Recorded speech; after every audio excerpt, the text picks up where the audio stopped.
Hi everyone, I'm here just to share a quick little tutorial on a neat tool that I found to help with grading when you're dealing with essays.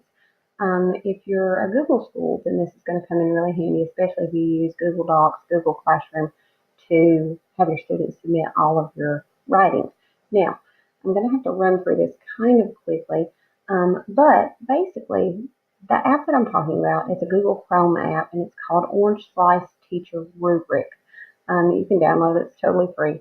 And it basically allows you to embed a rubric into your student's document and then score it with a checklist. You just run through and click your buttons and it grades your essay for you, which is really awesome. It takes me about half the time that it normally does to grade a rubric.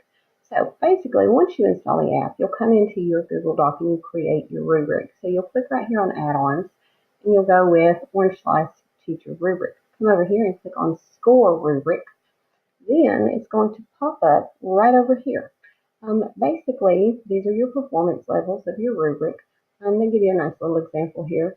I always go with descending with my highest points first, then down to the lowest. You can go with different performance levels, or you can create your own. I normally create my own because there are certain things I'm looking for. So I'm going to click on create my own there. I'll create my own. Okay. Then you have to select your categories. If you're sixth traits, then they're already here for you. You just click on those little buttons and those will automatically embed themselves into your rubric. However, my rubric is a little different. It was basically a completion rubric. That's what I'm grading on this time. And it is just making sure that the students have all the parts to this essay. So this is an opinion essay and I came up with my own rubric. So I'm going to click right here where it says I've got this one. And then I'm going to click create my rubric. Now what it does, it puts you a little blank rubric over here. Obviously, this is just one row. If you have multiple rows, then you'll just right-click and click Insert Row below. So you could have something like grammar here. Totally can't spell. Gee, good grief. All right. You could have grammar. You could have sentence structure. Any one of those things. And again, like I said, depending on what you're looking for, that's what you build your rubric for. Your categories, this could be great, not so great, needs a little work, needs a lot of work, and missing, okay, or incomplete. Any one of those will just be your categories across the top. Once you have your rubric made, then you'll be ready to use it. I've already got a rubric made, so I'm just going to show you that one. This rubric is one that I made. It's for an opinion piece, and basically it was just looking for, did they include all the parts? So you'll say, did you start with a hook? Did you include your claim? Did you make a thesis statement? And then I have my descriptions here. So once you have that rubric made to use it in your students' work, you're going to come in here into this doc and you're going to select your entire rubric. You click right click and then copy. That's what we're working with today. I'm going to pull up the student's essay.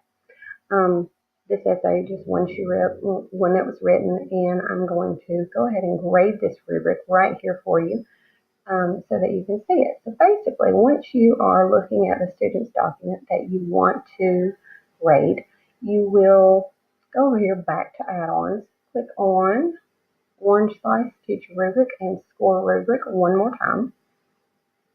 Okay.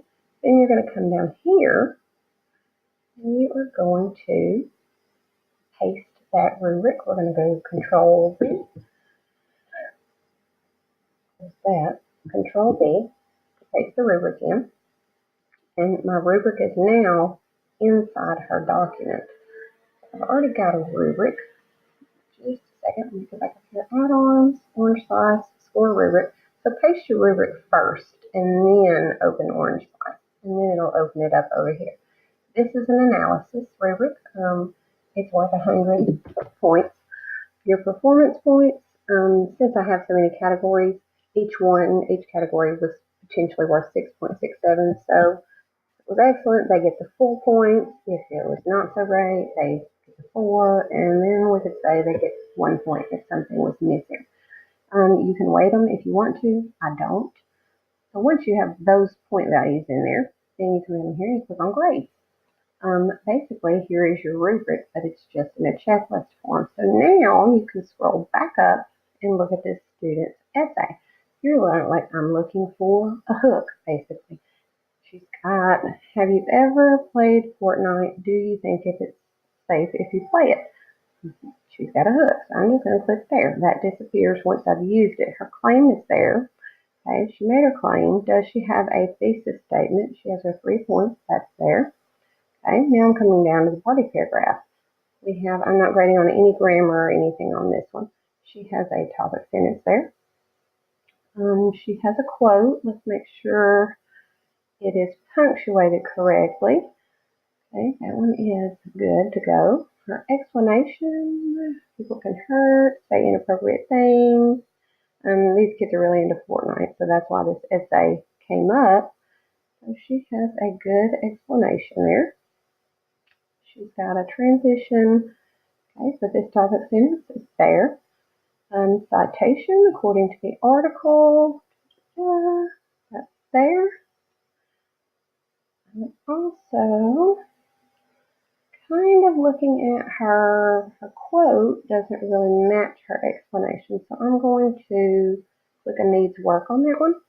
Then I'm going to put this in here. She's got transition on that topic sentence. Did she use a citation saying that it was dangerous?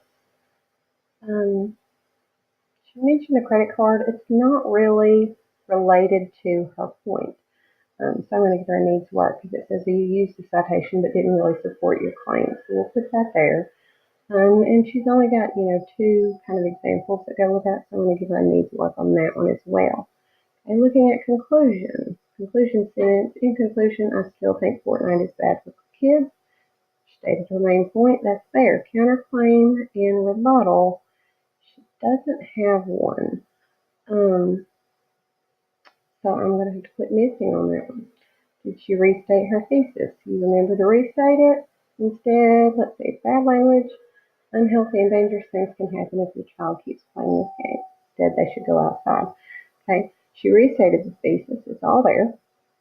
Okay, now if I had any grade adjustments, for example, if I wanted to put in a late penalty or plagiarism penalty, or even an extra credit for going above and beyond, you could do that here. However, I'm done. I'm not offering any of those, not taking a late penalty. I'm going to click right here where it says finished. Okay, all of those areas are checked off, and I'm going to click process grade. Boom, and it says graded. Now, if you'll take a look right here, there is her grade. Coolest thing ever. It makes it so much easier to grade these. Then all I have to do, come right over here, and I'm going to click return, and I'm going to return it. Okay, she'll get this essay back in Google Classroom, and it will have all of her grades on there. And it will show her that she had, in fact, an 86 on this essay. She included most of the parts. But overall, I find it to be extremely helpful, and it saves me a lot of time with grading these essays. Then I don't have to worry about printing them or doing any of that stuff. It does put the grade at the top of the paper for her, so she can see that as soon as she opens it. And the cool thing about the rubric is it color codes, so she can go in and see exactly where she was missing. So she can look at explanation 2 and figure out what it was that she was missing. And we go over these in class, and we talk about how you always want to try to go, for the full points, and they're getting there. But anyway, I thought I would share because, like I said, it saves me a lot of time, and I thought it might save you a little time too. If you have any questions, you can feel free to email me or message me here through the page, and I'll be glad to help. Have a good night.